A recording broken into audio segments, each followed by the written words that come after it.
Come in.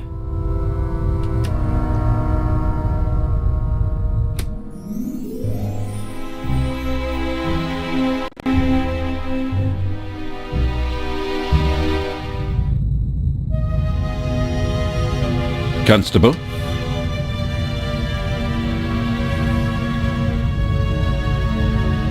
About the tranquilizer. Who gave you the glass of champagne? It was Captain de Conti. You're sure? He doesn't deny it.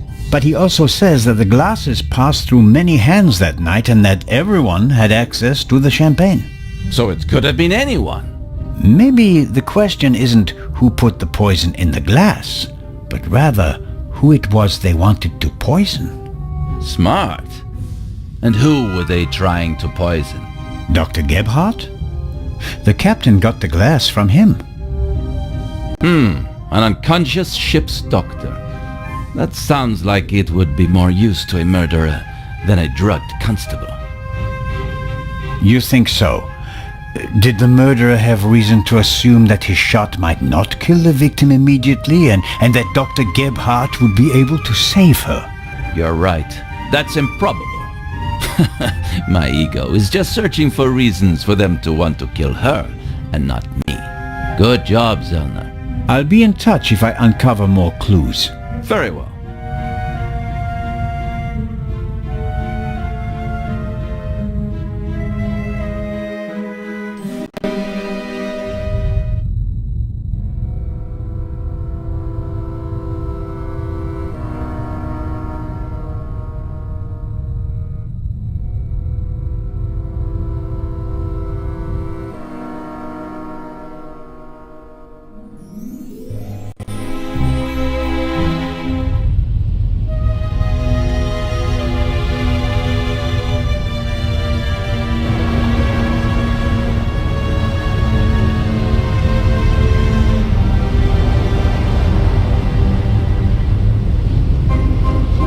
This is the first murder scene I've ever set foot in.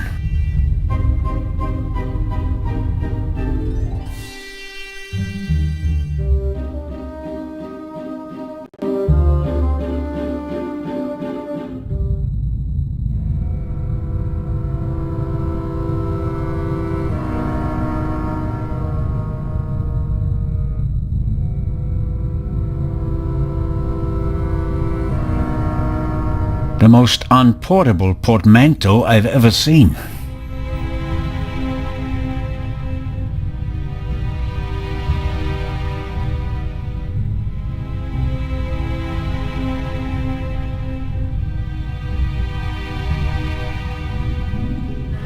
Another alarm. It was tripped at some point. The seal is broken. But there's no way of telling whether it happened yesterday or 5 years ago.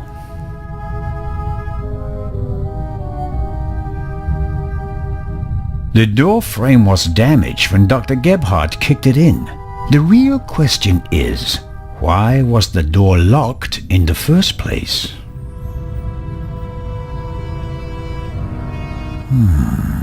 There should be a ventilation shaft behind the hatch. Usually a good way to break in and out undetected. But we're on a ship. The ventilation shafts are very small here.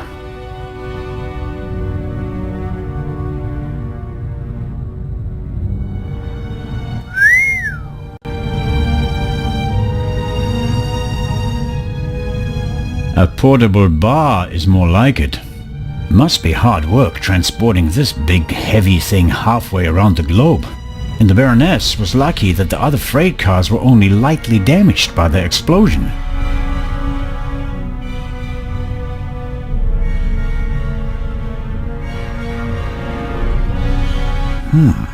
The notepad has the ship's emblem on it. I suppose all the first-class cabins have them.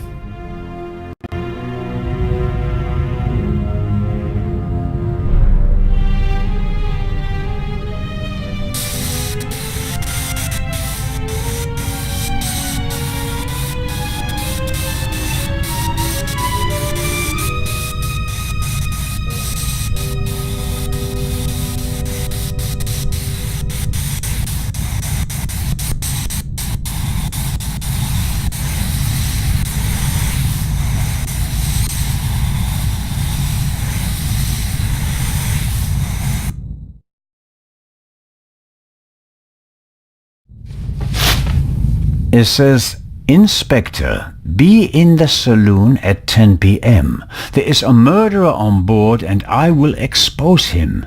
B.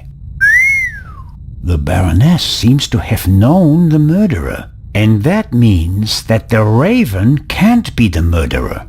He never killed anybody. Legrand probably never got the message, otherwise he'd have said something.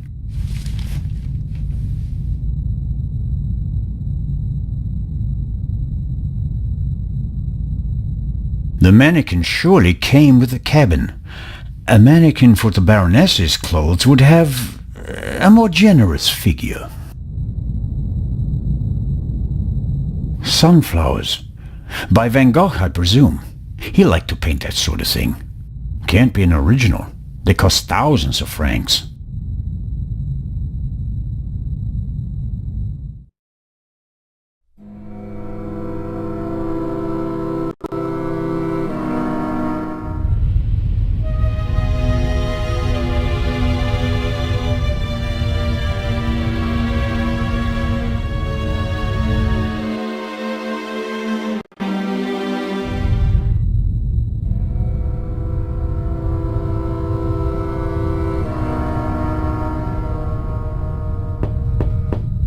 Come in.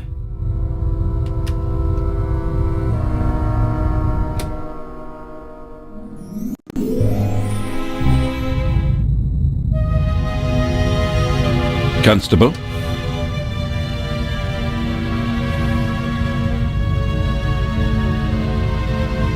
I was able to make the traces of a note on the Baroness's notepad legible. She wrote that a murderer is on board and that she'll unmask him. She asks the recipient to meet her in the saloon at 10 p.m. If we can find the recipient. I was the recipient. Monsieur? When I entered my cabin last night, I found a message on the floor. Someone must have slipped it under the door. Why didn't you say anything about it? I didn't know that I was obliged to. We are partners. Not really. You're helping me out until we reach Cairo, because you somehow managed to remain on board. But I'll choose when and with whom I share information. You can accept that and continue assisting me, or you can spend the rest of the journey on a deck chair thinking about missed opportunities. And none of this is by any chance related to the fact that the message doesn't suit your Raven theory. The Baroness knew the murderer from the past, and he was already a murderer when he boarded the ship. The Raven was always just a thief, not a murderer. Careful, Constable. Are you accusing me of perverting the facts? Of course not, monsieur. Then let's get back to work. Good day, Constable. I'll be in touch if I uncover more clues. Very well.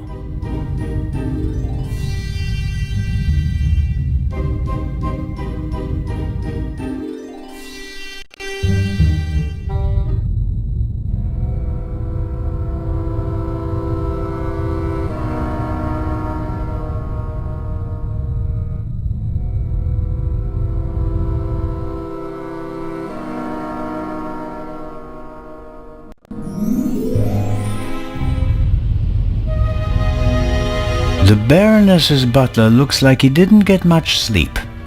I would describe his facial expression as worried.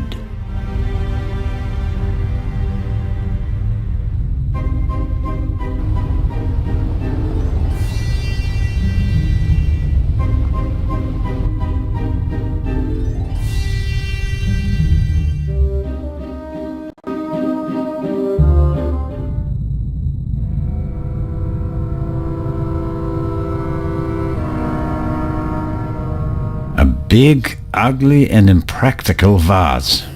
If it had a wider opening, one could at least use it as an umbrella stand.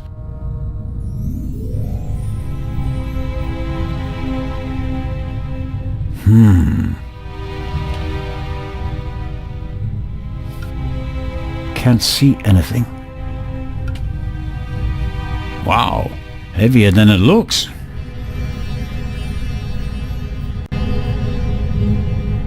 Aha!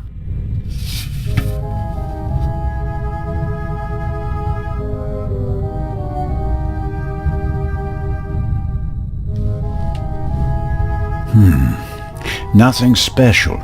Although, it seems like one of the feathers was scorched at the top. Literally burnt. I'd better take it with me.